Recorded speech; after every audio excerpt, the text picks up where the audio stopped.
महाभारत काल में काशी के राजा की 3 पुत्रियां थीं, अंबा, अंबिका और अंबालिका। उनके स्वयंवर में हस्तिनापुर के महान योद्धा भीष्म अपने भाई विचित्रवीर्य के लिए तीनों राजकुमारियों को जीतकर हस्तिनापुर ले आए। लेकिन अंबा पहले से ही शाल्व राजा से प्रेम करती थी। ये जानकर भीष्म ने उसे सम्मानपूर्वक शाल्व के पास भेज दिया। पर शाल्व ने अपमानित करते हुए कहा, तुम्हें भीष्म जीत कर ले गए थे, अब मैं तुम्हें स्वीकार नहीं कर सकता। अपमानित अंबा वापस भीष्म के पास पहुंची और उनसे विवाह की प्रार्थना की। लेकिन भीष्म ने आजीवन ब्रह्मचर्य का व्रत लिया था, इसलिए उन्होंने भी इनकार कर दिया। अब अंबा के जीवन में केवल अपमान और प्रतिशोध बचा था। उसने कठोर तपस्या करके भगवान शिव को प्रसन्न किया। शिव ने वरदान दिया, इस जन्म में तुम भीष्म को नहीं मार सकोगी, लेकिन अगले जन्म में तुम ही उनके मृत्यु का कारण बनोगी।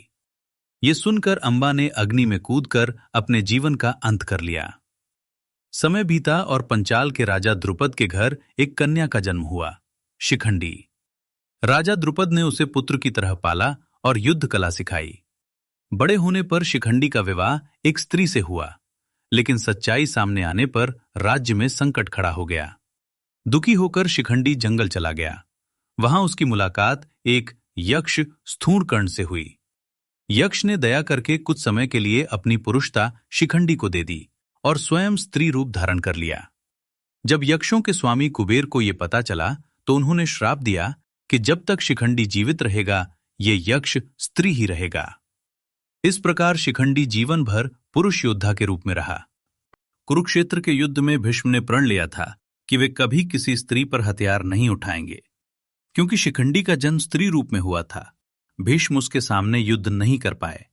तभी अर्जुन ने शिखंडी को आगे रखकर भीष्म पर तीरों की वर्षा की। अंततः महान योद्धा भीष्म तीरों की शैया पर गिर पड़े और इस तरह अंबा का प्रतिशोध पूरा हुआ।